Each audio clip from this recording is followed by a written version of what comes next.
you. I love it. Oh no. Are we? Yay! Yes.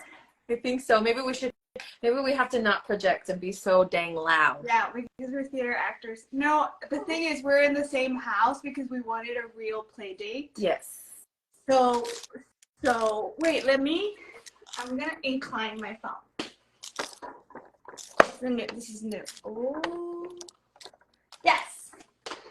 Okay, hi everyone. This is Erika Soto, the love of my life. Hello, love of my life. Right?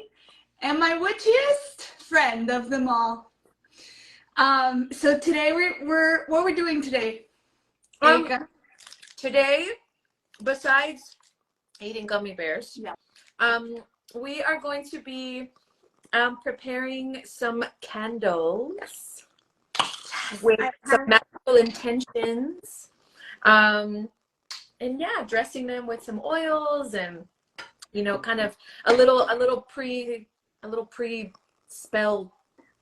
prep. Pre-spell. I feel like candles are universally like Yeah. in every religion, every, you know, people light candles with an intention or a prayer. Yeah.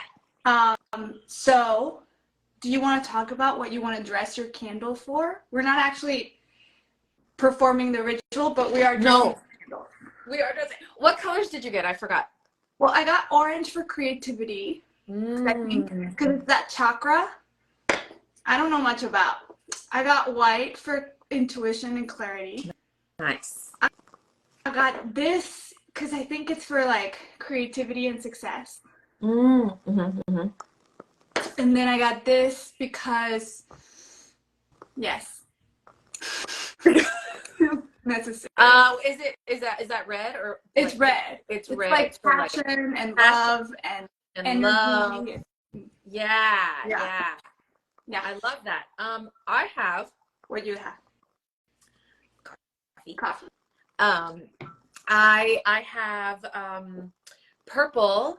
One, it's my favorite color, and two, it's sort of like the color of the witches, as far as I'm concerned. They say that if you see a purple door, it's because a witch lives there. So And so I definitely dream of living in a house with a purple door. So people know. So easy. We just do go like this. Yeah. So it's representing like spirituality and wisdom and like magic. And psychic abilities, I think. Like yes. Yeah. Yes, So everything is a regal color. Sort of in everything kind of in like the in the liminal and the ethereal in the up here realm. While we do this, I'm gonna ask you some questions about life. Okay. I wanna ask you first, like, I feel like the idea of witches, there's many philosophies behind it. And just for you personally, what is the connection you feel, or sort of the practice, like what role does it play in your life? You know, ever since I was a very tiny little baby girl, I was always fascinated with magic and with things that were enchanting. You know, I grew up in Texas, and I spent like my young little life as a Girl Scout, and for us that meant a lot of time in the woods with a bunch of little girls. So it was like a bunch of little girls like running around in the woods and I love that. Around fires. Yeah. So it was very feminine, and it was very obviously connected to nature. Yeah. And I felt so like, I didn't know it then, I didn't have the words for it then, but looking back now, I felt so spiritually alive when I was connected to the feminine and also to nature. Yeah. And I, you know, I grew up, I call myself a cradle Catholic, meaning that like I sort of grew up culturally Catholic. My family was not very devout or anything. It was more like tradition, you know, and you know, our families are from Mexico, and well, you're from Mexico, and you know, so but I didn't really see myself in the church. I saw a lot of masculine imagery, and I saw, you know, and so for me, my path into like a magical and a witchy life kind of happened in layers, where it was a space that felt like, where I felt like the feminine could be divine, where I felt like nature was sacred, you know, where the like sort of like the veil between the seen and the unseen was thin and shimmery, and all of that just made sense to me. Wow. It makes sense to me, you know. And then you layer in cycles of nature, cycles of the moon, cycles of the season, and how much that reflects my cycle as a woman, you know, with our natural hormonal cycles. So it, for me, all of that just aligned everything that my religious upbringing didn't really align for me. For you, yeah, it included everything. It included my physical body, but also my emotional and spiritual body, you know, and my femininity and my like femaleness. Well, I feel like the divine feminine, I came late to it in life. My only version of that was the Virgin Mary, because I also grew up super Catholic. But it wasn't until like my adult life that I really started connecting to the divine feminine, and why isn't that Mother Earth it, or like the divine feminine? Why can't it be a feminine energy, that source, you know? I love that. I was going to ask you about like your favorite sort of play dates as a kid, but you sort of spoke to it. Oh, let me see. Oh. Ultraviolet and Black Scorpion, the cast members of The Flash. I'm a fan of. Oh, cool. Thanks so much. Someone's an Ultraviolet and Black Scorpion, and also The Flash. Fan. And I was lucky. Oh, I love it. Hi, welcome. Those two projects, so that was very cool. Awesome. Good. Yeah. So right, divine feminine. No, I wanted to ask you about baby Erika, who is the main invited person to this play date. And just like what you loved to do, like play dates you loved, or a memory you have that like sparks you. Okay. I feel like I should have because I'm thinking about it. I should have texted my childhood best friend, Diana, about this. We will tag her. I know, we'll have to tag her, because so honestly, I kind of go back to being a Girl Scout. My favorite thing was to like run around outside with my friends, especially like in the woods. Yes. You know, and Texas made that very easy for us. So like whether it was in our neighborhoods that had a lot of trees, and we would like legitimately like ride our bike. It was very Stand By Me. I don't know. You know, like I feel like our generation was able to get through childhood before social media and everybody having a phone in their hands, and you know what I mean? Like I'm dating myself, but you know, but the thing is that it allowed us to have a visceral and present connection with our world. Yeah. And so it was like, I used to love, it was like, you just had to be home by dark, you know? And so I used to love riding my bike over to my friend's house, you know, and then we'd like make up choreography to like to like the latest Spice Girls song. Yes, Backstreet Boys. I would dress up as NSYNC, like a boy, and yeah. I was at the time I was a Backstreet Boys girl. Me too. But I remember NSYNC and 98 Degrees were like the next layer. I dabbled in some O-Town. Me too. Yeah. Remember Ashley? From yeah. I remember being like, he has a girl name. And that meant not making sense in my little brain, and then realizing later that like that's not a thing. But I saw in this magazine that he uses girls' hair shampoo because he loves how their hair smells, and that stuck with me. It really did. God. Anyway, and it's so funny. Yeah. Did you play Isabel on Halo Wars 2? Yes, I did. Yes, you did. That was very cool. But again, sort of like what we do even now in our careers as actors is a reflection of that time. I used to love playing outside and be like, okay, today we're gonna play Titanic, and I'm Rose, and we're running, and we're like, you know, we'd like recreate things, and you know, we'd play act, and I remember, you know, I remember like, Yeah. I remember, oh my God, I can't believe I'm saying this out loud. Like, I remember having a crush on this little boy in my class. Yes. And I was like, you're gonna be Jack, and I'm gonna be Rose. I mean, every single actor at some point in their life really loves the fact that we get to kiss someone. Like, let's be clear. And I was like, okay, we have to hold hands because we're floating in the water, you know. So I used to love, yeah. So I used to love, like, again, like riding my bike, climbing the trees, running around in the woods, like, and then all of that, because we had the space, we had to make shit up.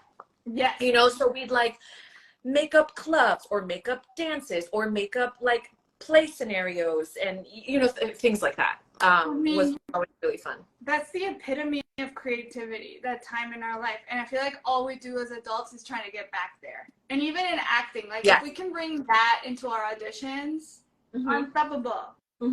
Unstoppable. Right. What was I gonna say? So you said you were dressing. Is there like a certain intention that you are dressing your candle for, or is it just like, like something specific? Or, you know, something that's really important to me right now, in the last few years, I've been on this like sort of wonderful but exhausting like personal growth, self-help therapy journey.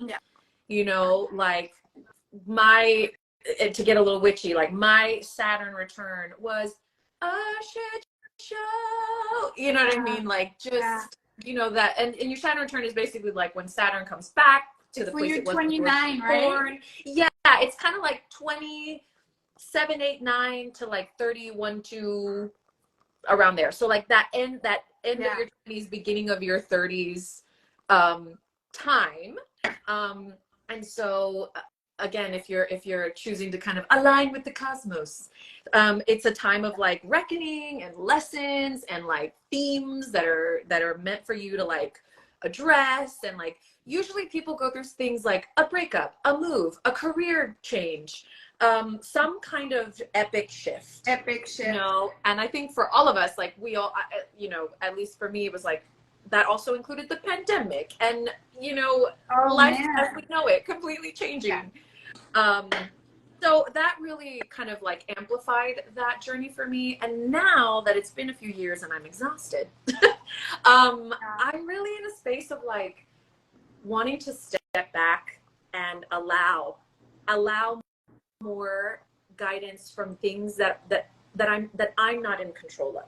Right. You know, so that's why I like the spirituality candles. Like I kind of want to deepen my connection to whatever it is that is greater than us. Oh my God. You know, I mean, the universe, the moon, our, you know, the gods and goddesses and the spirits and the sprites, and like, you know, I'm just kind of like, you know what, you guys, I've been in the mortal world, busting my ass, reading all the books, doing all the things, like, you know, like I'm ready to just like to just sort of connect back to the energy and the spirit of the things that I love and of life and of joy and of play, you know, all of that kind of stuff. I'm ready to like chill out because I've been real intense for a long time. And I mean, I think finding a clear like path or a clear connection with our intuition is like the most worthy journey to go on. Yes. I like right now, you know this, I'm going through like a very just heavy, painful time of life. Like I'm going through the fire is what my coach says. And sort of when you're going through the fire, your emotions are like, they cloud everything. They're all you can hear. They're all you can feel. They're all you can hear. And like what I would love, my intention is like clear the cloud, or just like make it a cloud. Right now it's like a rock. Make it a dark cloud. Just make it feel a little lighter so that I can listen to my intuition, so that I can navigate this time with grace and like making the best choices for me, Yeah. you know? Yeah. So like, help me. Help me, spirits. Help me. This is your job. Yeah. I love that. And I love the idea of also developing a relationship with sort of that subtlety. Yeah. And that voice and that knowing that we all have, because everybody knows their shit. Yeah. It's just whether or not you've got stuff in the way of it, right? Whether you're like kind of hearing it through like the muffled sound of like your fears and your own resentment and your traumas and your wounding and like your shit and like your neighbor and like, you know what I mean, or whatever. So many people hear it, but then it takes so much courage to act on it sometimes. Sometimes acting on it is amazing. And you're like, yes, this feels great. But sometimes it's like you have to do this thing that's gonna hurt a lot. And like, you just have to be brave. And I think the people that like go far in life are like the people that listen to their voice and what they want, you know, and their baby, their inner child. So yeah. Well, that's also something that really fascinates and inspires me. Is that I remember that time, and I think, and again, I'm gonna sound like, oh, kids these days, but I think the fact that we didn't have as much technological distraction, there was a connection to the literal ground and the space around us and each other that I did feel like too, like the what? You had the beautiful nature, like there was a lot of nature where I had a lot of exposure to nature where I grew up, but I remember, like, I can remember really feeling like that lightness of wonder and awe. And yes, that's connected to kind of innocence and even ignorance and just being young, but there's something really pure about that I think we kind of lose, or that gets muffled and dimmed with time and experience, that, you know, that is so important to reconnect to. And it is childlike, you know, but it's childlike in its purity. And I don't think and I just think that that's important to connect to and to listen to, but you have to like do the things you did then. Well, you're literally describing my challenge. Yes. Where I am asking people, like daring them to do things they loved to do when they were a kid. And I mean, last week it was play outside, like go to nature and play, jump in a puddle. Because I really do believe that these moments that where we experience the level of joy, or even the like copy joy, because you're like, remember, it has like an added nostalgia to it when you're doing it. Yeah. But like, it sort of leaves clues of like who you are, you know? And I think as far as intuition, it's when we're most like, and that's why this is a play date. Because like, I want to invite, because the kid is the curious one. It's the kid doesn't care about the magnificent shows you've been on. And like, you know, he's just like, and what did you do for fun? Right. So I think you kind of answered this, but I would love to know, what was the moment that you fell in love with performing? Was it this play acting? Well, I'm trying to think. I feel like it's similar to so many of my wonderful friends and colleagues that are like, I saw a play or I saw a movie. I just remember walking out of a movie theater and having that moment of like, oh my gosh, you know, like you were really taken. I don't even remember what movie it was, but it was like that. It was this like full buzzy feeling, and me being like, I want to do that. Like, I want to do the thing that when people see, they feel this like buzz, or like shimmer. Oh wait, I love that you're doing a puzzle. Sorry, someone's doing a puzzle. Someone's doing that one. Do one with us, and then send me a picture. It's cute. What do you remember? What movie that was, or what moment that was? You don't have to. Why do I feel like it was like Dennis the Menace? No. I hope. I remember seeing Dennis the Menace in theaters. I don't say. I just feel like there was just sort of something of like, I loved embodying things that other people would in seeing, like, awakened around. Does that make sense? Yeah, I think the first moment where you experience acting or you experience believing something and you're like, excuse me, I actually really believe that. You know what I mean? Like, I actually just went through that. Yeah. And I think that first moment of like, oh, is big. Yeah. It's big. And then the first moment that you do it with that someone responds to you, like that you act with someone, it's like, oh, it's just thrilling. That moment of like, oh, we're acting. You're in it too. You know what I mean? Well, and actually, I'm a ding dong. I started off doing folclórico. Oh, really? Yes. Oh my God, my mommy did that. Really? Yes. I did it for 10 years in Houston. What? Yes. Shout out to Ambassadors International Ballet Folklórico in Houston, Texas, and also Teotihuacan Ballet Folklórico. Ballet Folklórico, Teotihuacan. It's blowing my mind. You're like my close friend. You're in my room right now. I know. And I didn't know this. Yes. So I danced for 10 years. I started when I was like 8 or 9, I think. And so performance really started at, you know, but you know, doing folklórico is very theatrical. You know, the costumes, you know, for every state are different and colorful and epic. And also we did a lot of pageantry with it. So we did like La Revolución, you know, and it was like all the women who joined the Mexican Revolution. So there was a dance about the women who, you know, who became soldiers and like fought. And then, you know, like, my favorite is this dance from Veracruz, La Bruja. You know, we would dance in these gauzy white dresses with lit candles on our heads. And wait, that doesn't sound fake. ¿Mandé? Lit candles? See, we practiced with cans of corn. Oh my God, I've never heard of this. Yes, and it was like this song that was like, I'm not gonna sing it, but anyway, it was like about a witch who someone is like visiting her in the night, and they're like, please don't eat me, you know, please don't turn me into a pumpkin, and it's this like floaty dance, and the lights are dim, and so people are dancing with like lit candles, like in like a kind of like the. No, I don't like that.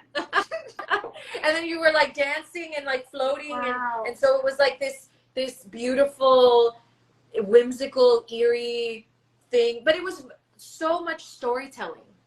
You know, and I just loved that. I loved kind of like, you know, just taking on the feelings and the stories of things and being like, mira, you know, and people being like, oh, or whatever. What was the moment that you were like, I'm gonna go for it? What was the moment where you're like, I'm gonna be a professional? You know what? I can't remember a moment. I can't remember a time that I didn't want to be in some kind of performative role in my life. Yes. I was so little when I started dancing. But I think, you know what? I had a hard time in middle school. Okay. And I was a very bossy and vivacious kid, in elementary school. I was an only child until I was 10. So I was very used to having things my way and no competition.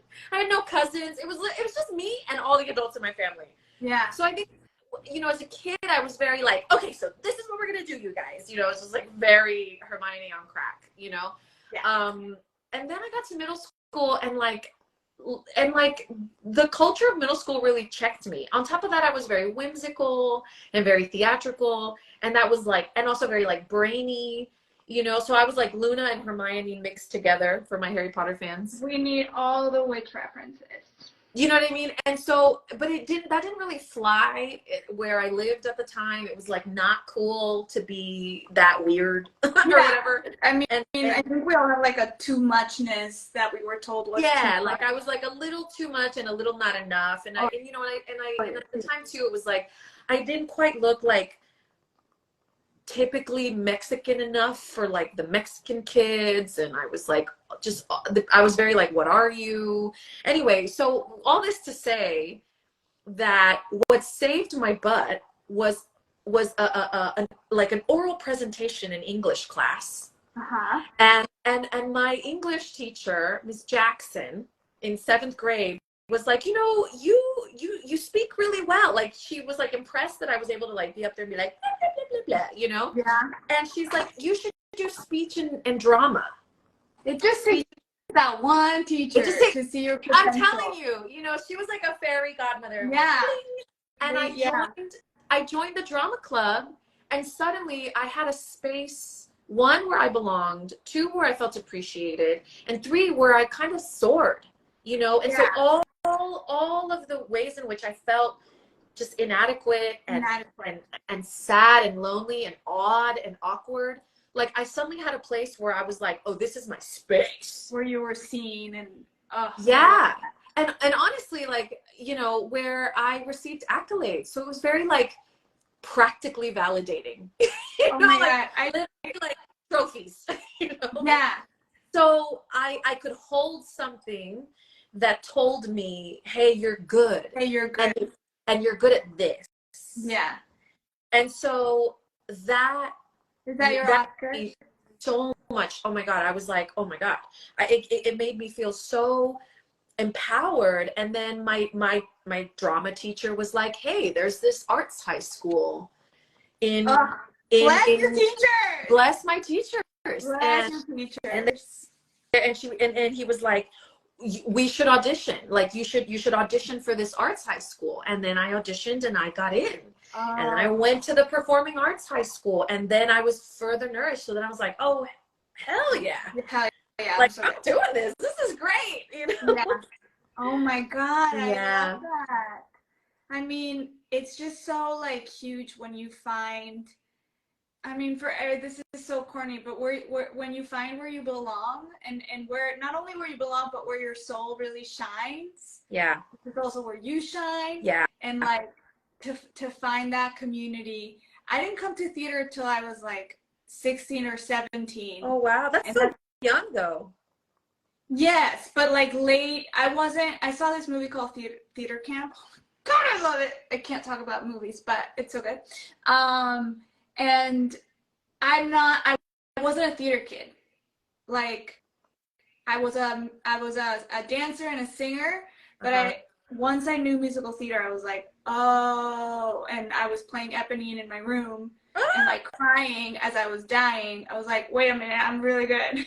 I must do this. Other people, I'm good. Other people should watch me. You know what I mean? Yes, but then like I'm still here. So like obviously Eponine was amazing. Me caigo. Okay. I almost said a bad word. I want to talk about. Let's talk about it. Creative project. Okay. Whether you created it or you participated in it, but a project that sort of really impacted you, and why. And if there's any creative project that you've championed, that you were like, I want to do this, and sort of like did it, I would love to hear about it too. A creative project that really impacted me. That you're like, there's a before and after. It could be a role. Okay. Yeah.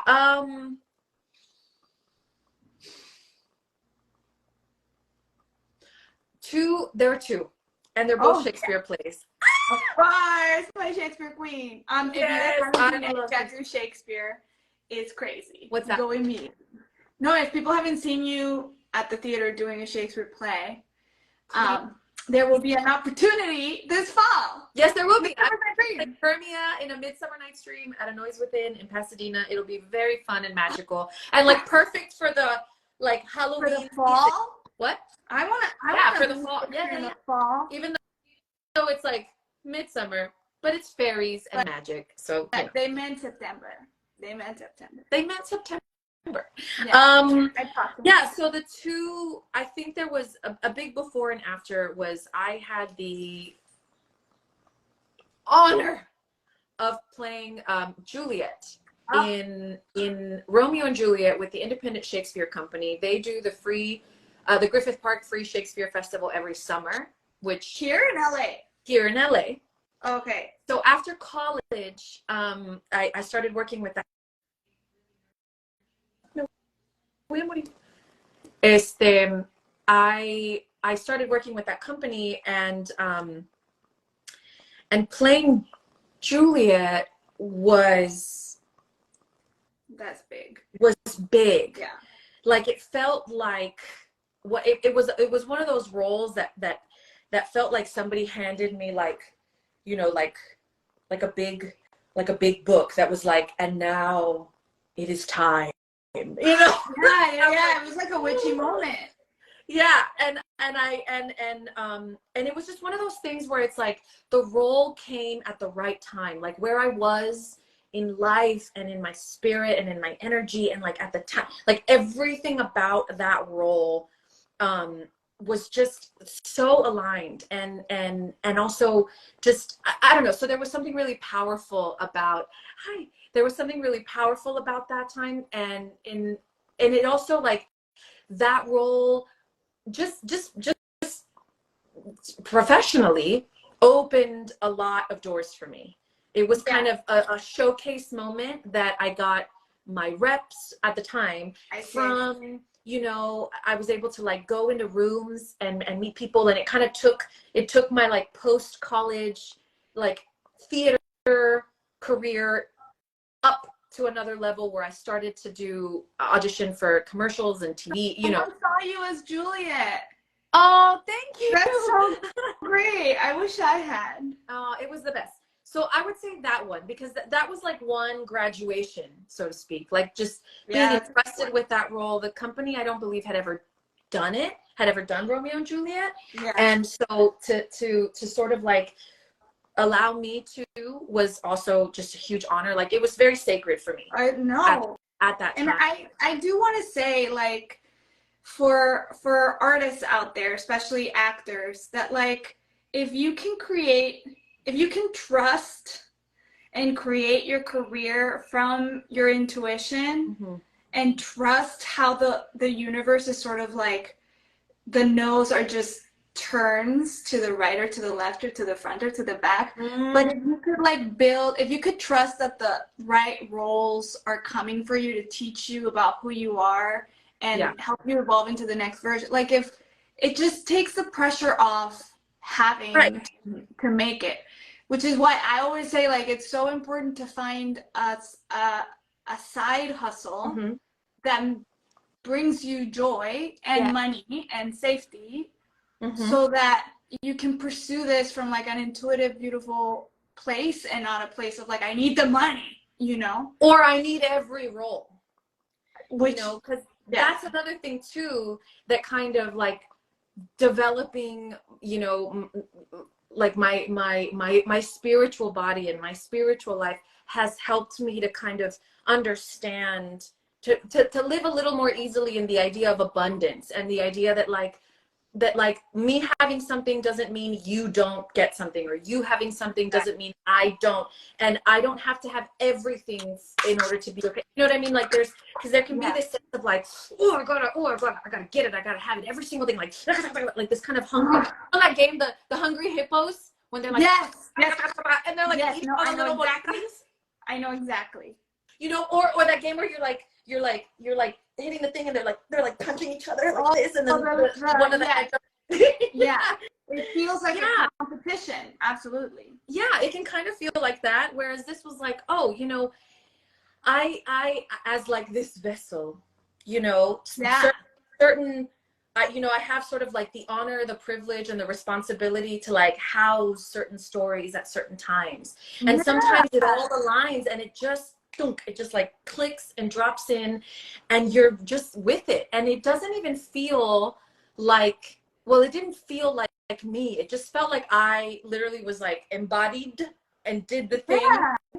And then released it, which is a very witchy perspective. But I feel like I love making it spiritual. No, I think that's creativity. I think we are channeling, and whether you're writing or painting, whatever, or just planning your week, like creativity is, we're not lying. You know, like we are channeling something in that moment, and I think if you can trust that the role and what it's here to teach you, like I think that's the biggest privilege of being an actor, that you sort of get to know other people's soul. Yeah. And so you grow in empathy at like a very rapid rate, which is why I think everyone should take an acting class. And I think everybody should read Big Magic by Elizabeth Gilbert. Oh, everyone should read everything Elizabeth Gilbert has ever written. And that's where I first, where I really learned about this idea of ideas, creativity, like all of that having a spirit of its own. Being individuated. Yeah. And you sit almost like, to me, something that's really active in my brain right now is this idea of being a radio and like just tuning into different frequencies, and that's the music you're gonna hear or not. Yeah. Well, you know? I have to say, like, this is what brought me to witchiness. I had an idea for a movie that had to do with witches, and in saying yes to that project and the research, the reading, like it's actually taught me, it's shown me the witch that I am, and it's completely revolutionized my idea of being a witch, and how really it's everything to do with intuition and knowing what you want and not apologizing for taking space, but like the creative magic that I've experienced and what it's turned me, like even my business came from the witches, like from this movie that I went on a mission to write. Yeah. And they keep, I feel like they keep teaching and they keep helping me evolve. And to me, that's why I'm powerful, because I'm not alone. And and that's why we're witches. And that's, I think the word witch, especially in my family, is like, no, you know? Oh, but, totally. like, absolutely not. Totally. I'm still very surprised by how people like bristle and like do a little bit like a, you know, it's so ingrained in the culture to be like, to associate WITCH with, you know, evil, or like a green cackling monster, or something like that, or like something connected to the devil, which is evil, which is bad. You know what you said at the beginning of the divine feminine. Oh yeah, that is, to me, a witch is someone who like uncovers that within herself. Right. You know, and there's so many definitions, but there are. To me, it's just light and clarity to help you build your like best life possible, you know? And I think when you're connected to that sense of intuition and you're like, I shouldn't be here, I should go, like, you know where to move to. Mm-hmm. And there's nothing more freeing than having that certainty. Yeah. You know what I mean? And there's also a craft.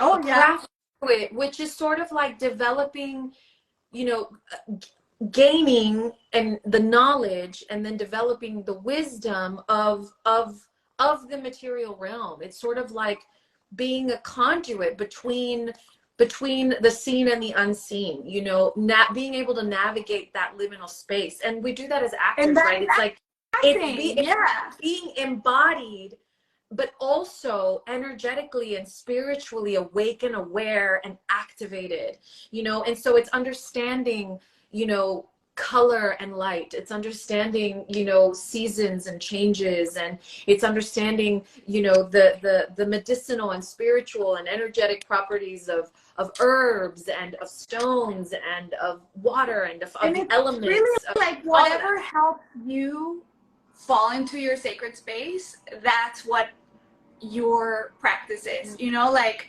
And the great thing is that we get to like experiment with all, like, to me, candles are so powerful, and they help me intentionalize something in you know, and it's a moment of prayer and a moment of manifesting. every week, like every Saturday, I never really speak about my little rituals, but I have a little witchy ritual where I plan my week. Like I connect to my higher self, I turn on my candles, I say a prayer, and I think of like what the best week could be. And that's where I plan my week from. And that's where I have like these cards with me always where I get like ideas. I'm like, oh, I have to do this. Like this challenge came from that moment. I was like, oh, I want to do a challenge on social media that brings people joy, you know? And It is so joyful. but like, it's a very joyful place. It's not dark or witchy, you know? I mean, it is witchy, but it's not dark. Yeah. You know? Yeah. So I just love it so much. And it just makes me feel, you know, it makes me feel like nothing's missing. Because it makes me feel like I'm in my body, but I'm also a spiritual being, and I'm of the earth. Because I feel like another thing too, so we're kind of jumping around, but like one of the things that brought me to my witchy life is the sense of like some of the spiritual paths felt so disconnected from the reality of being incarnate and being mortal and being like material. You know, almost as if being material and having passion, having lust, having love, having sex, having hair, you know what I mean? Like was something to be avoided, was something to be ashamed of, you know, and whereas like it's all a part of it, you know what I mean? And it's all there's a reverence in the irreverent, you know what I mean? And there's like a normality or like a normalcy in the sacred. Like it kind of it all sort of exists in this sort of spiral or something. I don't know how to explain it. Sort of like equally available to everyone, which is incredible. Is maybe this is the answer, but when you're going through an especially heavy emotional time, do you have any practice that you are willing to share with us, or how do you protect your joy? How do you climb out? Or if you haven't known how did it end up happening? You know what I mean? Like how do you protect your little heart or come out of it? Wow. Something I have, in looking back, something I have really learned is the power of community. Yes. And as someone fiercely independent, you are independent. Sometimes, you know, to my detriment, unwilling to let anybody get a hand in anything, right? Because I'm like, no, I'll do it. You know. Yeah. You're learning though. You are learning. I'm getting better. I'm getting better. You will get there. Yeah. I send my loving apologies to all those who love me, who try to be there for me, and I go, you know, like, no, so but therein lies the lesson, which is to lean into community and try to find people who are embodying that which you wish to have activated in yourself. You know, I love that. And connect to them, be in their vicinity, ask for their help and their support. You know, it can be so easy to be in your woe and in your pain and in your wounding. It's so loud. It's so hard. And do this and like crunch in. It's so natural to kind of do that. And something I had to learn to do was to brave out and say, like, where is someone who is embodying confidence and peace? Where is somebody who is embodying a healthy lifestyle? Like where, and let those people be your teachers. And sometimes they're literal teachers, you know, like I remember, they don't know this, but you know, at one point I looked back on like a couple of months, and I am very lucky. I just want to say this, I'm very, very lucky, but I was able to have a personal trainer for a while. Yeah. And a therapist, all the help. And I was taking this like online course led by this woman that I really admire and respect, this author. And in a way, I was like, I had this sort of, unbeknownst to them, but for me, this kind of spiritual coven. It was your team. It was your coven. Yeah. Oh, that was too loud and we didn't hear it. She's coming in. What happened? You were frozen. My phone died. Oh my god, your phone died. That is Just as I was talking about spiritual covens, maybe I shouldn't out them. Wow. I shouldn't take them out of the broom closet.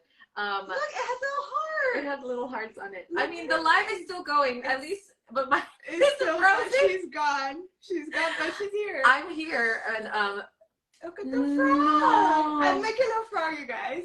that you're so talented. Oh my god, you're so sweet. That's so cute. I just met this witch, this beautiful woman. What's her name? Juliet. Juliet Diaz. Yes. She's an author. Oh yeah. So I mean, I've just read her books. She's got like these wonderful, wonderful books, and she started she has a publishing company. Yes, a company. Yeah, a publishing company. Which, like, yes, go girl. Yes, go girl. And I mean, well, she's awesome. So I'm like not doing her justice at all. But they started they're developing like their children's book division. I love that. Called Little Cauldron Books. And it's a little magic on every page. And I'm just like, first of all, I've always wanted to write a children's book, which I will, and I will be like, she just said it. I will. I have so many children's books ideas. Oh my god. I dream of being a mother someday. But I signed up for their newsletter, and you get this little printout of their little toad to paint. And I made the little toad. Yes, we are ready. I have a last question for you. Okay. Are we coming to the end? No, we're staying here. Okay. We have 10 more minutes. Are you good? Yeah, should I plug in my phone? No, it's okay. Okay. What are I know my question. Sorry.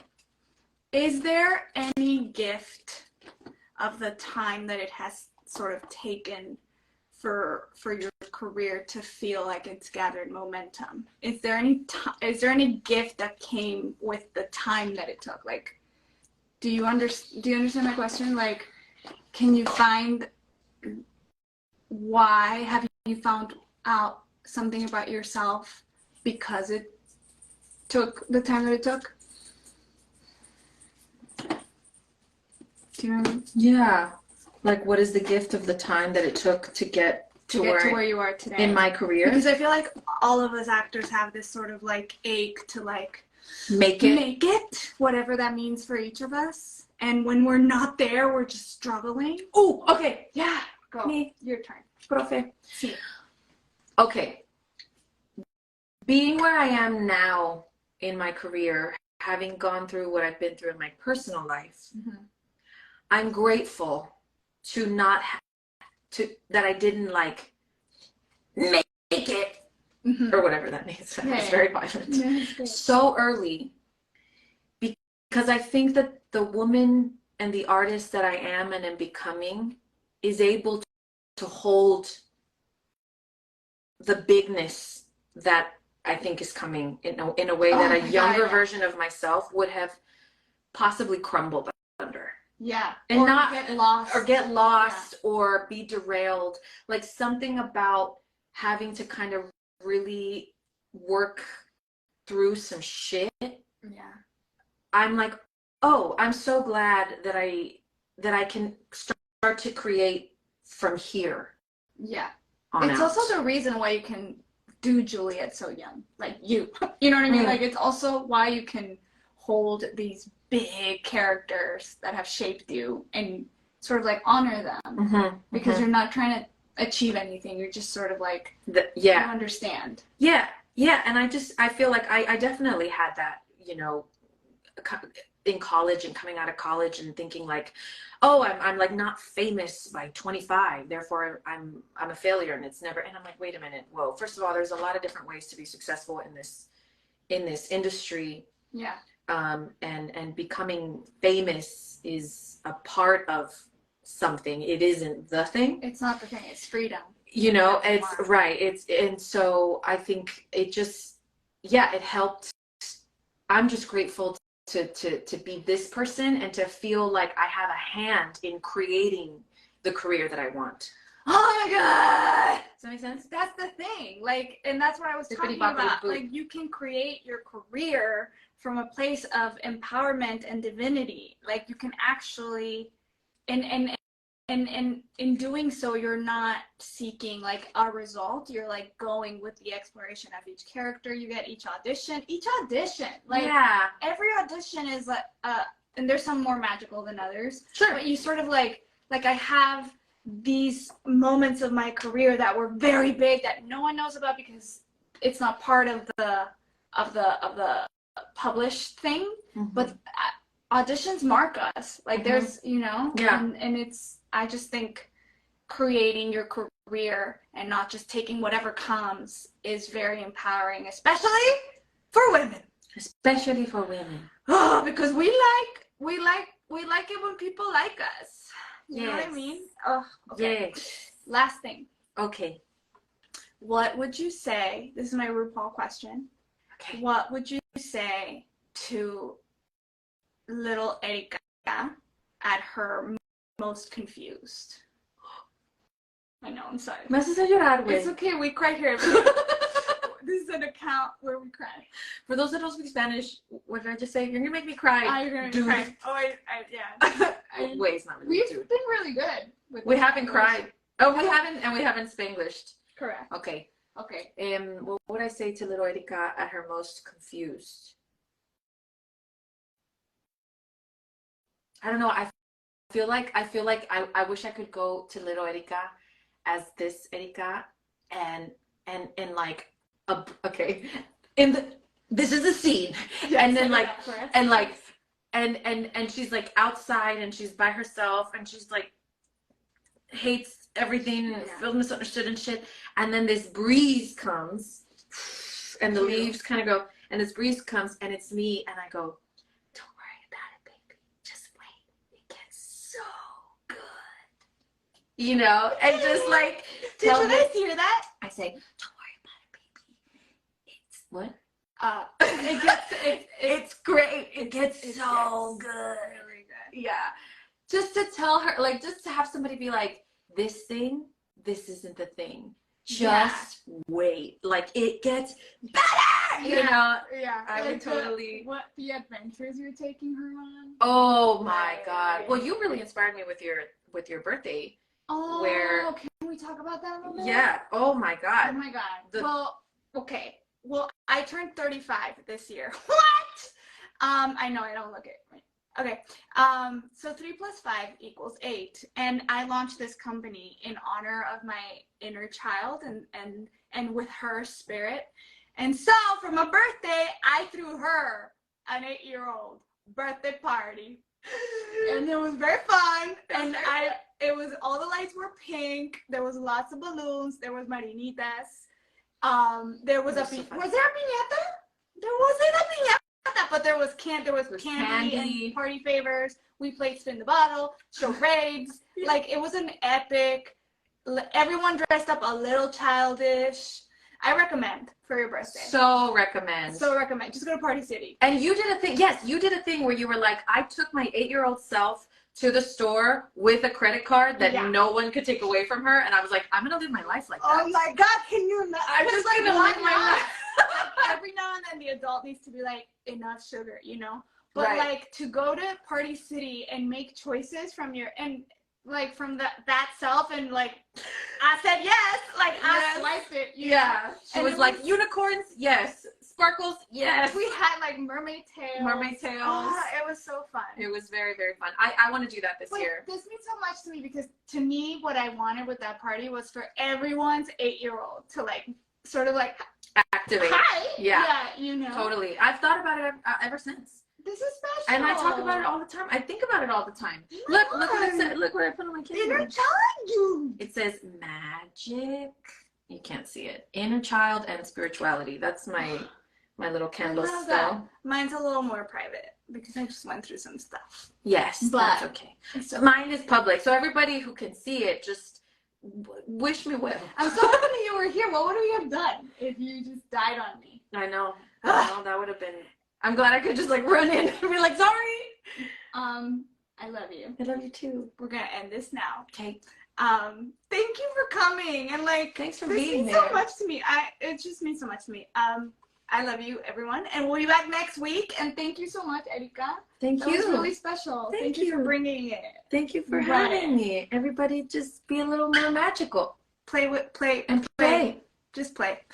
Bye, everyone. Bye. I'm sorry I'm not good at reading stuff, but I'm so happy that that's been healing. Bye. Oh wait, censor. He sent her. I don't know how to do that. He wants to join? Oh! No, you're not invited. Darling. It's a which one? No boys allowed. Bye. Bye.